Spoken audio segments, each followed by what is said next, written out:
Bonsoir, bonsoir, bonjour, c'est Congo News 24.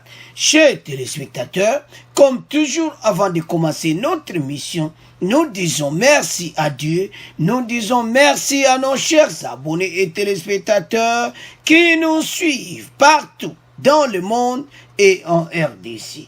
Bande Konanga, soyez les bienvenus dans l'émission Nabiso.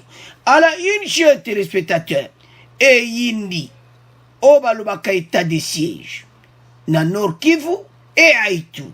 Et puis on va parler encore de na Katanga eza kuyinda parce que Yemoko Samalukonde azakuna pour na réunion sur Bakata Katanga.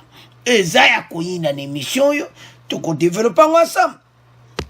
Deuxième point chez téléspectateurs, et Yindi, fichier pour lutter contre la corruption. Bandeko bako kangama en cascade. To préparer déjà makala don ba pavillon et tonda. Bandeko za ko yinda émission oyo. Alors fichier za préparé boko yoka ba révélation ba détail nango ndenge ni bako kanga batu. Alors toko développer ensemble. Alors bandeko nanga to comme na premier point na biso comme d'habitude. Et ça l'a toujours ya kuyinda parce que Fachi soka promet à réaliser. Ah, tu ko diviser en deux. Tu ko banan oya somo de grande envergure. Ma solo a état d'urgence. Oh, balobaka état de siège. Donc, pour le moment, ça est de ce DG baniko bouger. Et puis après, on va parler, il y a au Katanga et pas wapi Samalukonde akende qui ko présider réunion ya sécurité. Alors, le province du Nord Kivu et d'Ituri en état de siège. Félix Tshisekedi députe son projet d'éradiquer les ADF. Bande Koboyebi, mission Fatialo, makamu nyonso a préparé qui. Ya lingaka soko a préparé les Kamunae et Salama. Bande Bokoyo extrait. Le président de la République démocratique du Congo, Félix Antoine Tshisekedi Tshilombo, vient de décréter l'état de siège dans les provinces du Nord Kivu et d'Ituri. Théâtre de théorie en série et pas c'est au regard de la gravité de la situation sécuritaire jugée très préoccupante et qu'après avoir consulté le Premier ministre Jean-Michel Samalukonde, le président de l'Assemblée nationale et du Sénat, que le président de la République finalement a pris cette décision en invoquant l'article 85 de la Constitution. Apprend-on du compte rendu du Conseil des ministres de ce vendredi 30 bande konang. Donc, et l'on n'y toloba aw bande ko Fachi a préparé qui makambo oyo.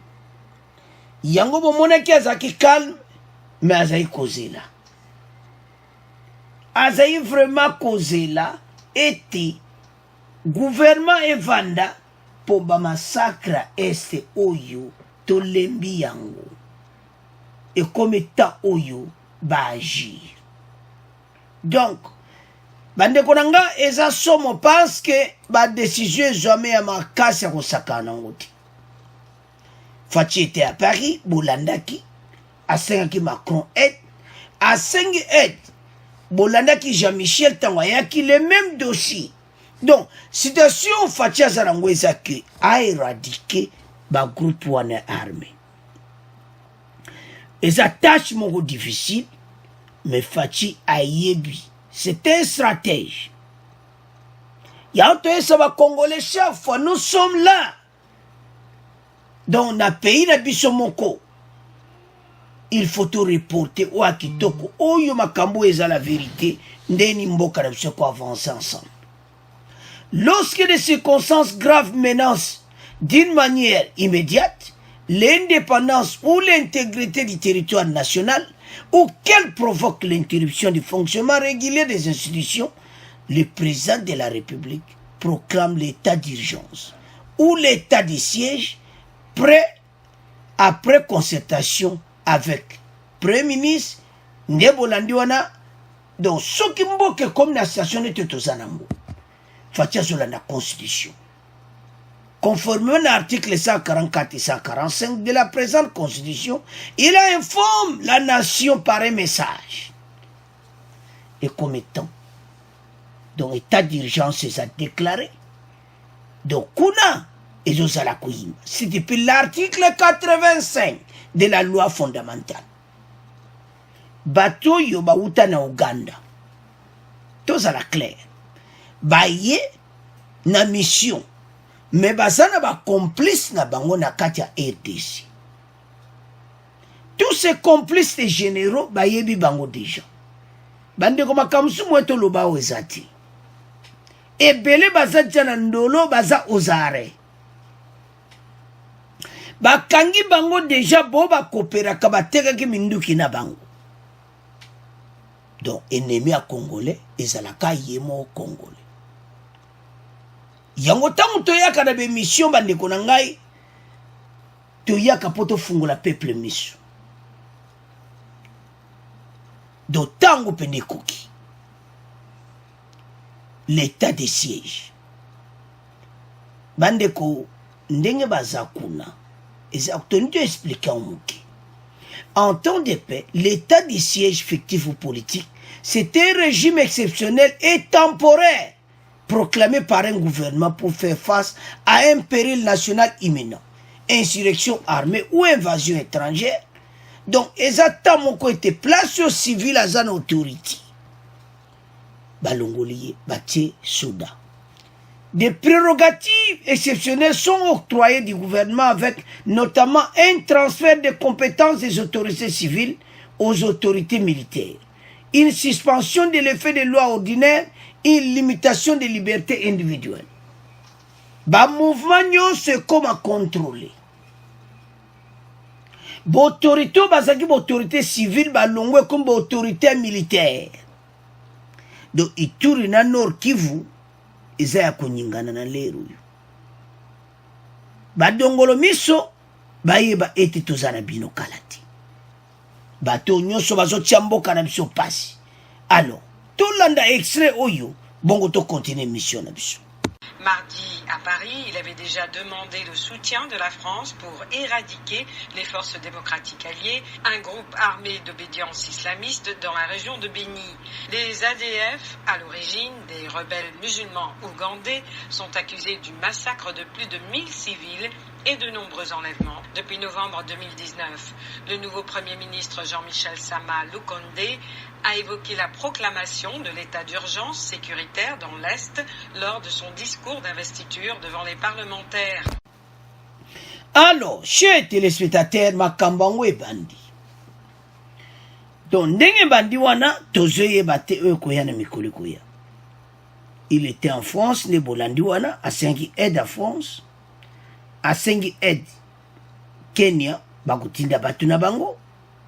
En attendant y arriver ya makambwana nyonso, Fati avait déjà planifié.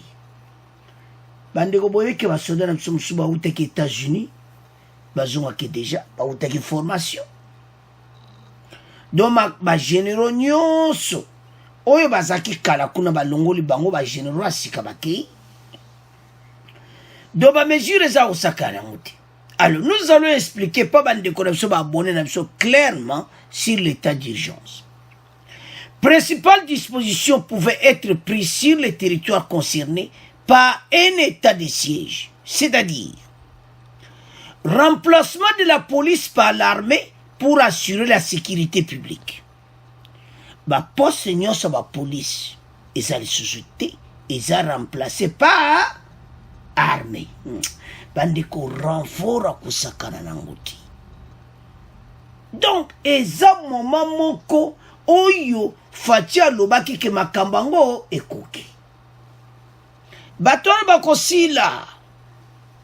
Parce il suffit que la France a accordé biso ka ibundeli mona likolo parce pour le moment bazo sengo na sécurité de l'ONU. Donc, to pese exemple siko que ONU a permettre parce Michel bango Union européenne baza membre de sécurité ya ONU.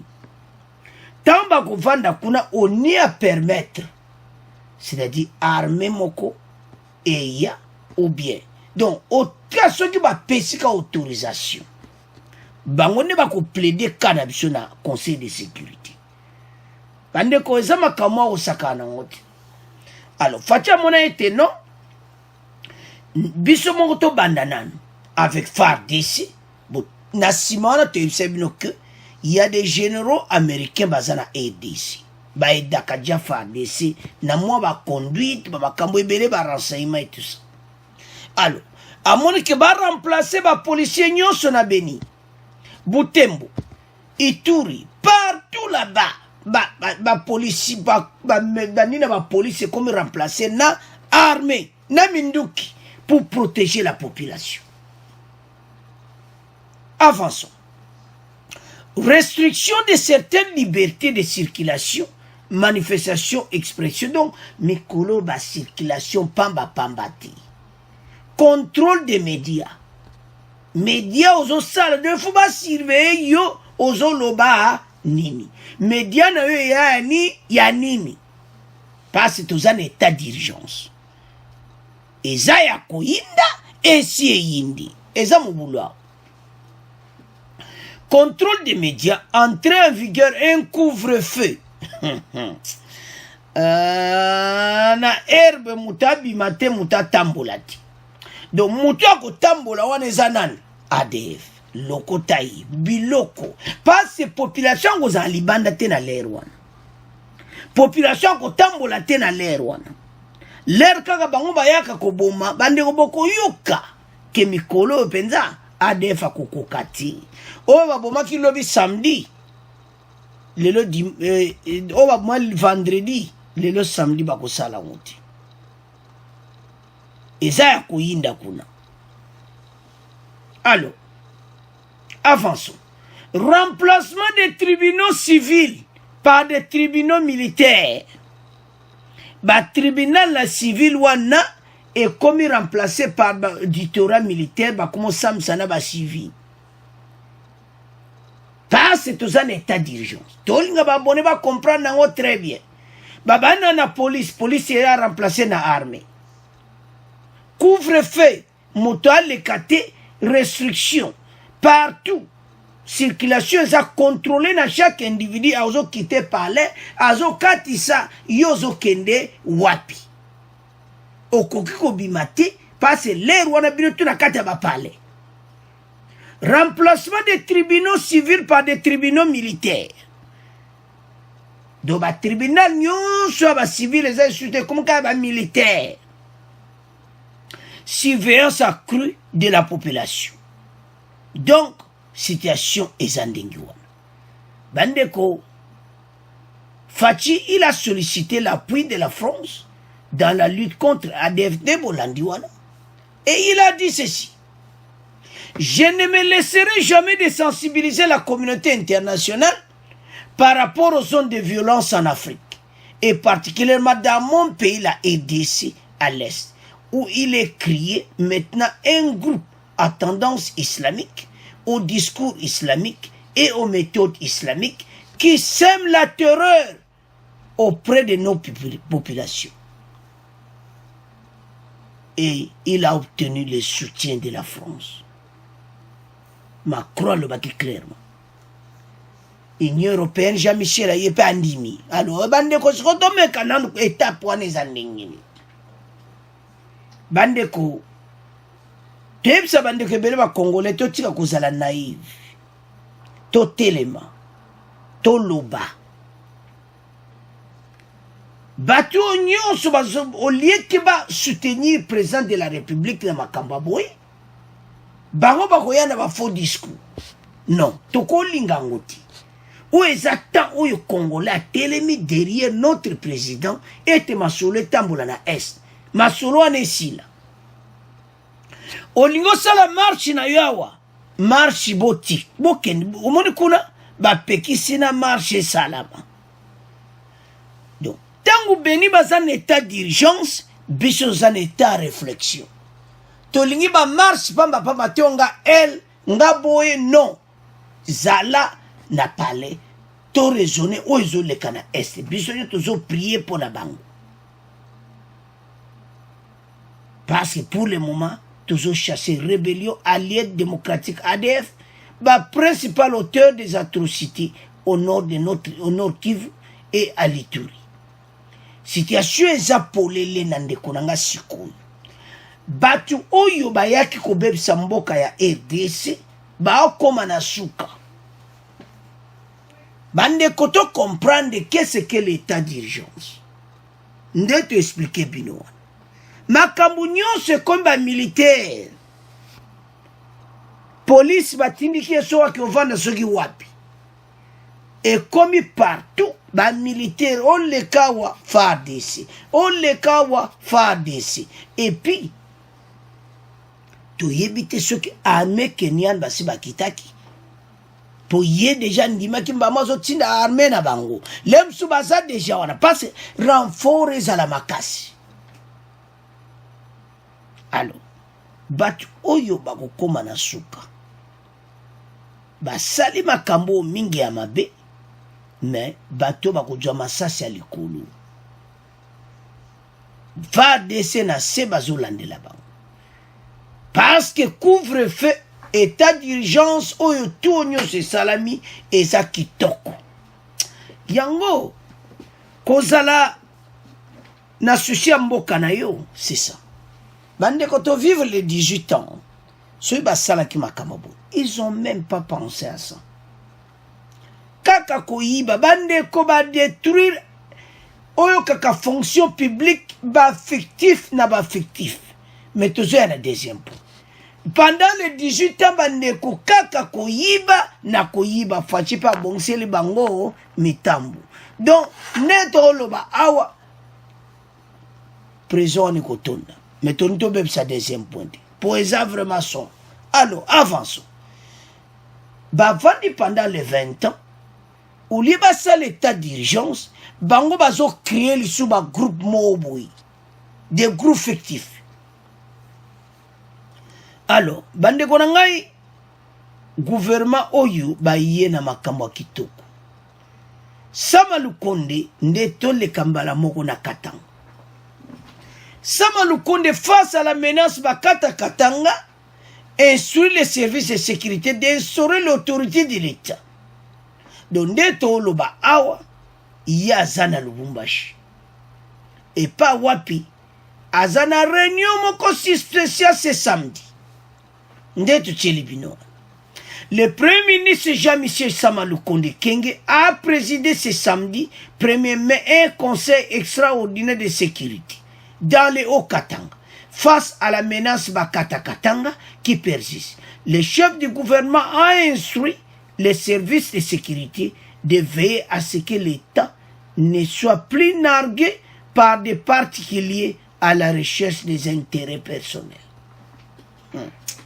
Zomona ayebi province na ye très bien. Sama akitina ndebo zomona na se réunion na bango nyonso. Il a instruit le conseil de s'assurer que l'État n'est pas nargué par des individus qui ne cherchent que leurs intérêts personnels et non l'intérêt général. L'autorité de l'État doit s'imposer, a précisé au terme de ce conseil de sécurité Thierry Michel, qui contient ministre provincial de l'Intérieur et sécurité dans les Hauts-Katanga. À cela, ministre provincial. Situation aux Hauts-Katanga et Bakata Katanga, et un problème qu'il faut engager. À Kimi Mingi, mais il faut engager. Pense mandeko tonto ya na point moko soki fatia zaki misumakazi te côté wana. Au Katanga elge comme un autre béni. Mais fatia lo na salaki nano akitsina ba commando na e personnel 1800 commando. Bokita nano kuna 1800 bazakuna. Bo monaki ndemba kitaki na libumundu. Donc mutrazo bouger bozana ye pour renforcer. Donc, neto loba awa Jean-Michel Sama Lukonde azana Lubumbashi. Azana ba réunion sur bakata katanga. Bande considération kunenge comme pure bateau ezaki plan B na bango pona ko bebsa musala Fachi azosa. Baza contre ce que Fachi est en train de préparer. Alors, pour le moment, selon la situation sécuritaire, calme malgré quelques cas isolés en province du Katanga. Il ressort d'un calme relatif règne sur toute l'étendue de la province du Haut-Katanga, hormis quelques cas ayant enregistré ça et là, entre autres, la menace Maïmaï Bakata Katanga réduit sensiblement, par des dispositions sécuritaires mises en place, lesquelles ont permis d'arrêter un grand nombre parmi Batouana Nyonso, Oyo Bazo Salamogulu. Bandeko bakangi bango ebele. Ebele baza aux arrêts.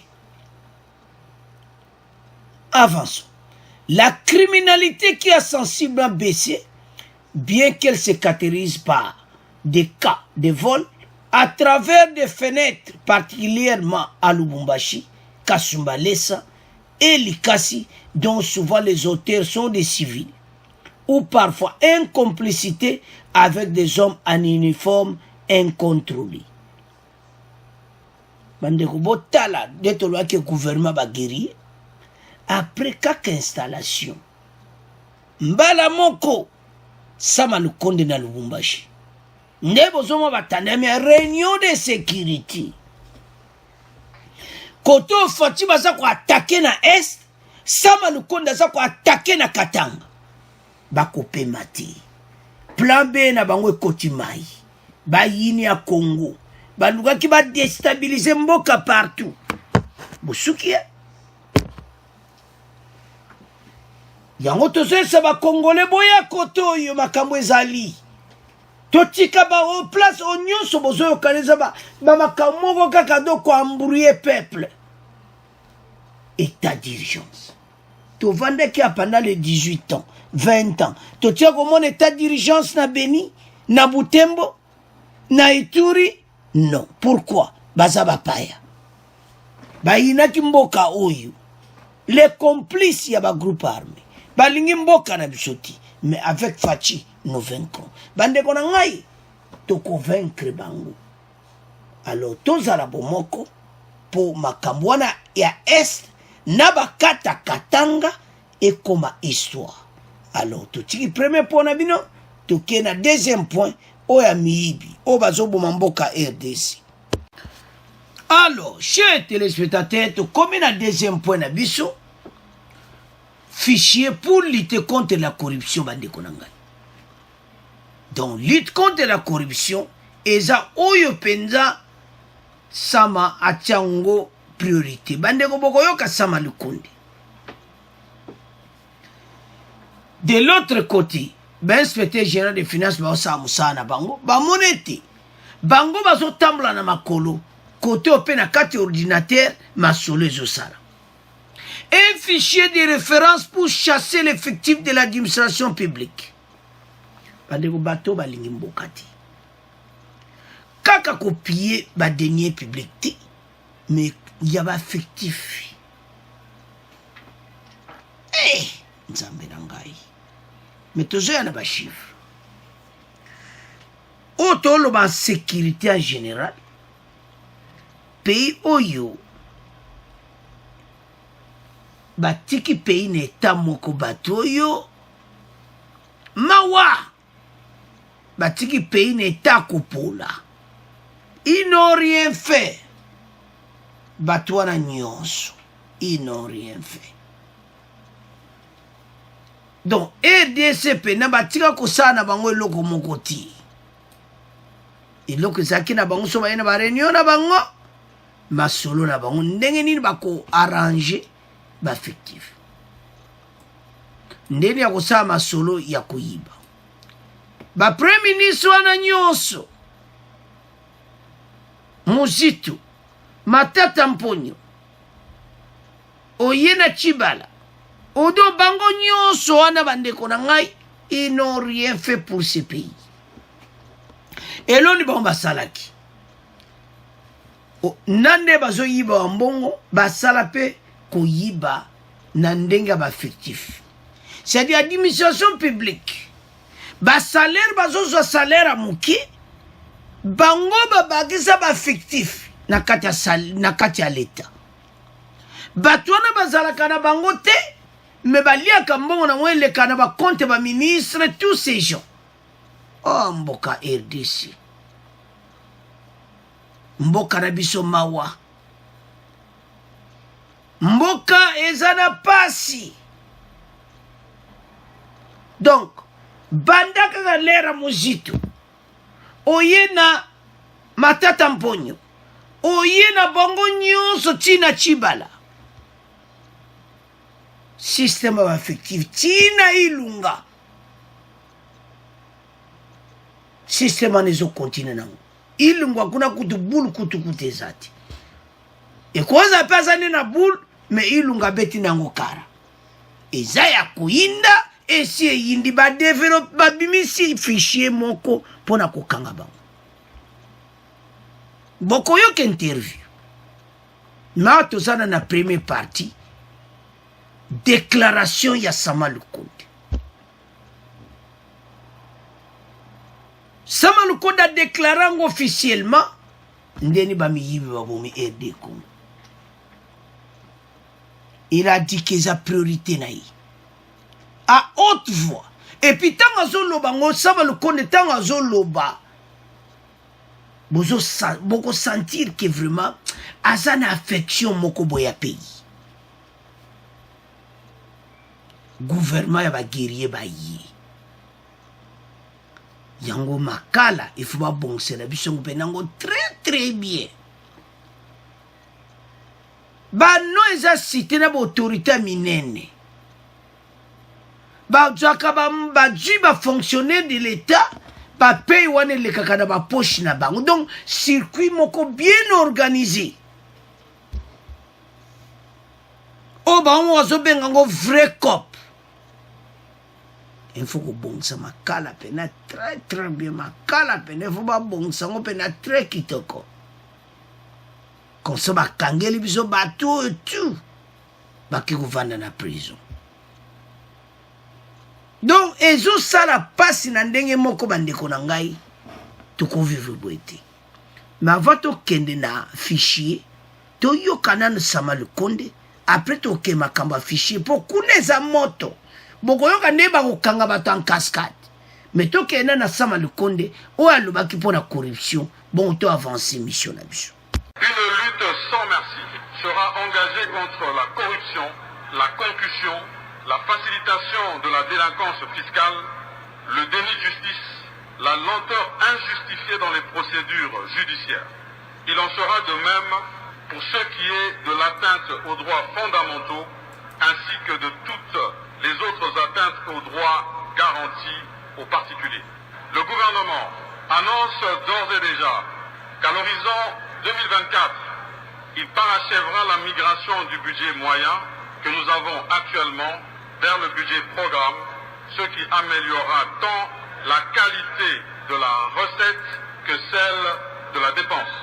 Dans le même élan, le gouvernement va renforcer en amont les mécanismes de vérification, de contrôle et de surveillance dans les secteurs les plus exposés à la criminalité économique et à la corruption. Et ce, avec le concours de tous les organes de contrôle, notamment l'Inspection générale des finances et la Cour des comptes. C'est dans ce but que le gouvernement va finaliser la réforme fiscale en cours ainsi que l'adoption du nouveau Code des impôts. Votre gouvernement réaffirme sa détermination à renforcer la lutte contre le blanchiment des capitaux et le financement du terrorisme par l'évaluation et la réactivation des structures spécialisées existantes en la matière. Alors, chers téléspectateurs, nous avons suivi. Tolandi Bissonio Sowana, Premier ministre Sama Lukonde. Ndeni bako attaqué. Donc de l'autre côté, ben c'est des finances, de l'autre, donc partout pour la conduire bateau nyoso, n'a pas blanchiment des capitaux. Bandeko, ma campagne ekutani. Donc fati so aponaki Sama Lukonde eza po aza na vision na ye pona kokanga bamiyibi nyonso po bayibi mingi badetruire mboka na ndenge ya moketi. Siko tokenda oyo ebomi mboka likambo ya fichier oyo ka numérique na RDC ezokoma na niveau mosusu. Un fichier de référence pour chasser l'effectif de l'administration publique. En République démocratique du Congo, le ministère de la fonction publique est en train de constituer un fichier de référence de l'administration publique, un fichier unique pour tous les agents soumis au régime général. Ce n'est pas une mince affaire dans un pays où le clientélisme prime trop souvent sur le recrutement professionnel. Bande ko fichier oyo po bakanga bamiyibi nyonso. Eloni bato basali. A part ne boyoke ba blanchiment nde ba transfert wa mbongo libanda ba yiba kana bango, mais oyo eza système moko basi basala na RDC ba agent l'État baza dédoublé. C'est-à-dire bato tout basala kana ba ministre bato wana tout. Mosusu asalaka na ete me ministre atiaki mutu bo asalaka. Baliaka pe mbongo na ye. Donc ba gouvernement bandana muzito, bo comprendre ce que bandana muzito. Oye na matata mponyo. Oye na bachibala, bango nyonso wana baleki. Donc système moko batu moko fictif, donc bato basalaka na bango ti. Yango fachi abete. Il faut pena konstali base de données moko pona kokanga batu oyo. Bande ko makale kotonda. Avançons. Le président Félix Tshisekedi a décidé de consacrer une vice primature à cet épineux sujet, alors que depuis plus de 30 ans, des réformes sont engagées, des contrôles effectués pour tenter de rationaliser les moyens. Le processus de certification de cette base de données a débuté en décembre 2019.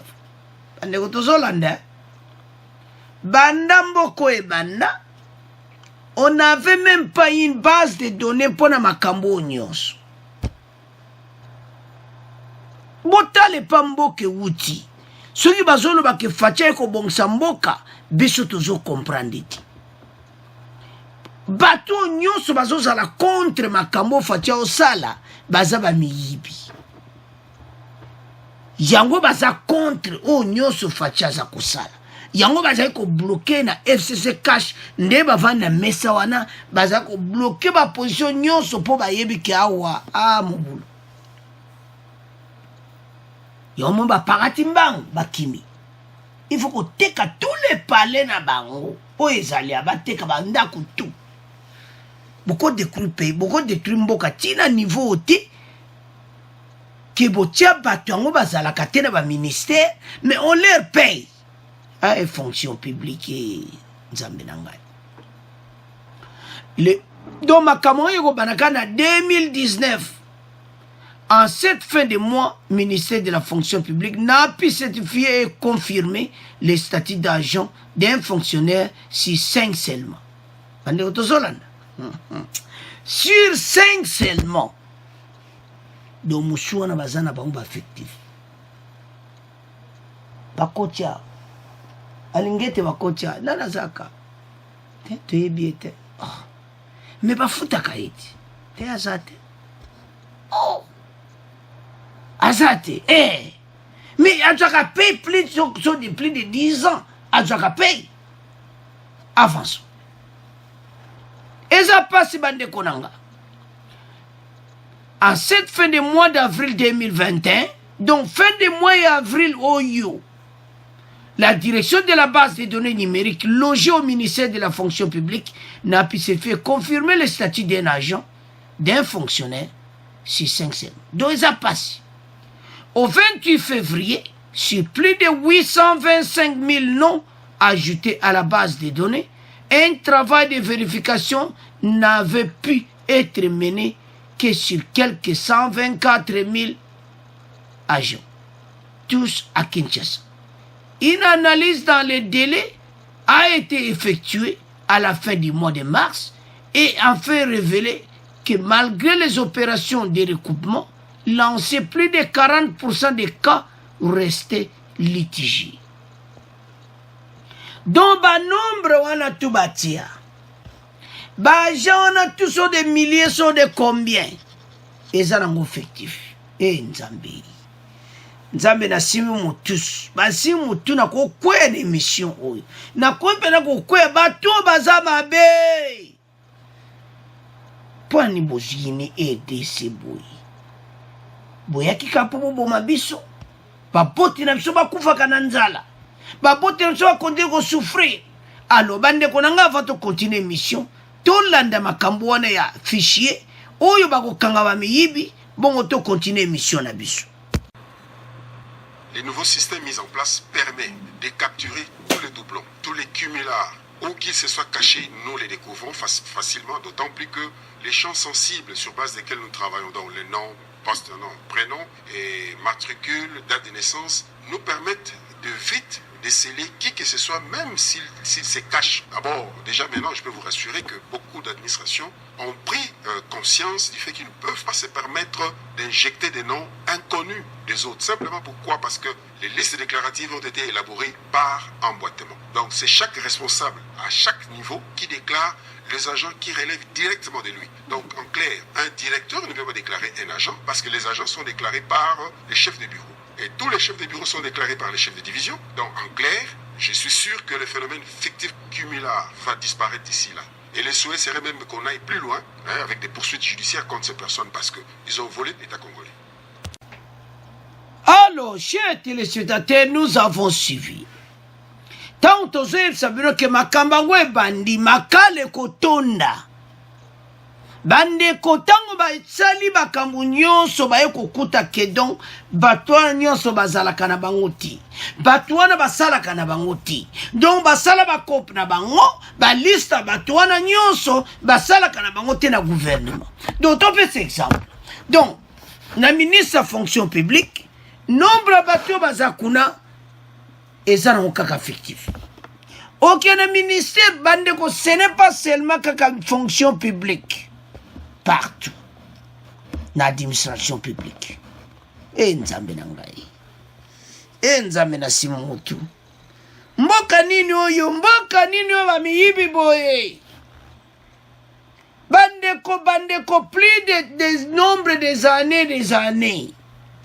Donc système moko bien créé, bien élaboré. Donc yozo kante ko koto bo pection ba yiba bala mais bazana ba salaire le kaka. Ba salaire on peut ba vimisa on a salaire à fonction publique mais ba l'exemple on est moi mon kondi moko boye ba salaire ba la le kana ba compte na bango et puis ba blanchiment de capitaux bazo virer ba compte étranger bato yona zoye bater bato yona zoye bater loko nini toko koloba awa Nzambe na ngai et puis tous avez 65 ministres. Émission dont bandeko. Ils ont fait ça son. Mais balobi ata batami wapi. Mais si se sont cachés. La majorité bazana Kinshasa. Bayebi bango. Donc c'est-à-dire bango moko bato bazo sama kamabe bazo kanga bango. Donc bandeko, quand nous voyons tout ceci, toujours mona comment bato babomimboka. Ils ont détruit notre pays na niveau mukiti. Oh Nzambe na ngai. Lutter contre la corruption, on va arrêter tous ces gens bakota na prison. Yango sama le kondelera ye et loko liboso asali lutte contre la corruption. Parce qu'à l'ingete bango IGF faisait possible, il fallait utiliser informatique. Bandeko côté à base de données, et ça moyen moko le combien en marche. Balu va baxer sur Kombota. Et banika le 28 avril. Et Nzambe nangai. Donc, na gouvernement ya ilunga pe, bazo sasana bango, do ilunga vandi na e, donc on s'en fout de tout cela. Non, ce n'est pas possible. Eza possible te tokoki mboka tokoko tamusa mboka boyete. Donc ilunga pa ena kangine pe misuko. Ana ede ofachi ozala kaka bongo na ko ide ote. Nzambe. Donc eza mawa situation batoyo non.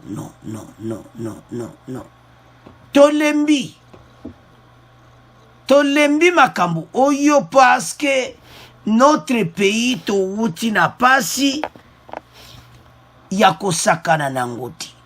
Do batu bayana bango wana mission ezakaka moko. Mbongo. Mais bandeko lezo sa passe zani. Ba fonctionnaire à l'État, salaire ezalaka nango moki. Donc qu'est-ce qu'il faut? Baxi ba liste batu basala kati. Alors, ajouter, on donne un peu d'exemple. Yé chaque ministre, azana batu na ye bazawana, mais atuaka paye na bango, ministre des Finances, pas si un kanaye. Nzambi. Bande kotozana problème sérieux. Nous avons un problème sérieux na mboka na biso. Yango bozo mona. Na loba tuna ba congolais nyonso oyo bazo loba o baza contre makambo to loba awa baza na mba congolais. Un vrai congolais il faut supporter musala fatia za kosala. Bande ko botale pa wapi mboke wuti nan de place to komi. Bande ko bolandi de balobi na ke on va leur poursuivre. Place la ba ko zala na prison na makala. Bakozala wana te. Nzambe na ngai. Bandeko eza somo ndeka tolobaki na ebandiliki. Batu oyo bayena bayaki na bango awa kaka mission ezaka moko. Mais pourquoi créer des fichiers comme ça? Bandeko Mweto tia makamu nyonso wana ezati.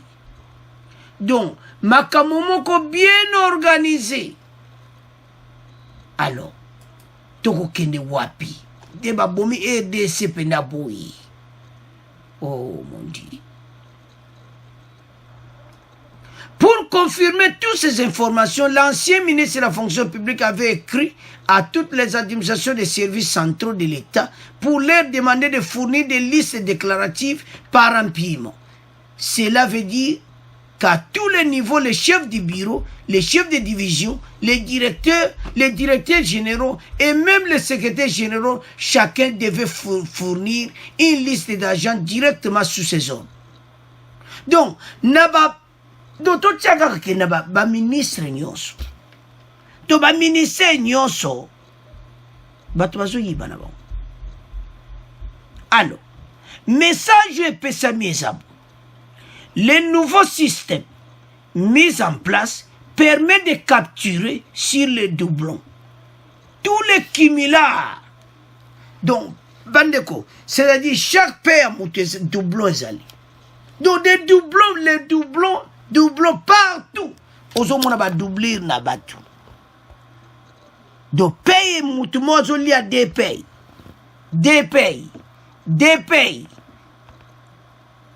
Mais tous ces les années de chaînes créées par les ministres. Les ministres va venir pendant les 18 ans. Donc système moko salama na mboka bozo comprendre te ba congolais bazo katsaka ba yibi kaka mbongo nzone bazana système mususu ya ko doubler nombre d'effectifs ko bena balana l'État. Mais pas tout baza motema mabe. Weza kindo kitema ndeko na permettez-moi les mots. Mais ça fait mal. Déjà maintenant, beaucoup d'administrations ont pris conscience du fait qu'ils ne peuvent pas se permettre d'injecter des noms inconnus. Parce que les listes déclaratives ont été élaborées par emboîtement. Ah, RDC Nabisoé. Donc, c'est à chaque responsable, à chaque niveau, qui déclare les agents qui relèvent directement de lui. Ce qu'on déclarait, yebake bakoya kokanga yo. Bandeko, ce n'est pas possible. Oh, nzambe na ngai. Bandeko boyo ko balobi awa. Environ 800 000 noms se trouveraient si ces arrêtés na fonction publique, qui a pris une centaine d'arrêtés de régularisation d'agents de l'État en pleine période électorale. Oui, puis l'élection, il est en 2018, ils appellent donc, ça la passe. Donc, pendant l'élection en 2018, ba gonfla ki le sous ba komba ko sakana ngote. Donc, bango bazeleka le kola bazolongwa. Ba bite, lepso moya ko yiba facha zo ya ko kale biso. To gonfle ka ba kombo na kate ba ministère. To tia ba doublon donc, c'est-à-dire, to ba nozoaga ba mbongo abatu. Oh, nzambe na ngai. Ah! Ça passait. Donc, en pleine période électorale, l'élection en 2018, je vais lire. Il y a aussi le ministère de la fonction publique qui a pris une centaine d'arrêtés de régularisation d'agents de l'État en pleine période électorale. Environ 800 000 noms se trouveraient sur ces arrêtés. Un dixième de ces cas de régularisation a été accompagné de la documentation appropriée et ces agents sont reconnus par leur administration d'origine. Bande quoi ça passe? Comment bateau va détruire mboka na biso? Ba faut arrêter. Kaka ndenge ba konga sala ki na éducation nationale. Donc système ba konga sala ki na gratuité, donc na fonction publique coûte donc fois combien? Et puis kaka na fonction publique na ba ministère nyonso. Yango ba yena système affiché et kozala partout. Ndebo landi na extrait wana ki bakoyiba lisusu te. Tanka kozomeka fichier zo détecter mbala mome mutu wana zalaka te. Mboka ezalaki ya kokufa. Message na biso sikoze pa ba congolais. Tout élément derrière Fachi. Tala Fachi na eko sauver économie ya mboka. Tala combien de mbongo na ba doublon bazo futa batu bazalaka te. Yango tout élément. Et yindi ba fictif ba kokangama makale kotonda bo préparer biso te ba pavillon na kitoko. Ba toana tout.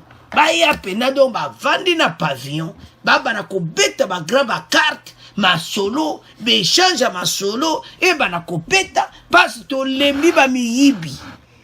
Ba miyibi oyo to lembi bino. To bossa na batoyo mais place na bango le koulou na cravate na prison. Alors bande konanga to comme na fait mission na biso ça dit pas si po bazo double bambongo wa batu bazo yiba na ndenge nyonso. Alors c'est à ce point de comment clôturer mission na biso. Bon abonner massivement, bon partager. Merci pour vos commentaires na bina kitoko chaque fois. Au revoir, à la prochaine.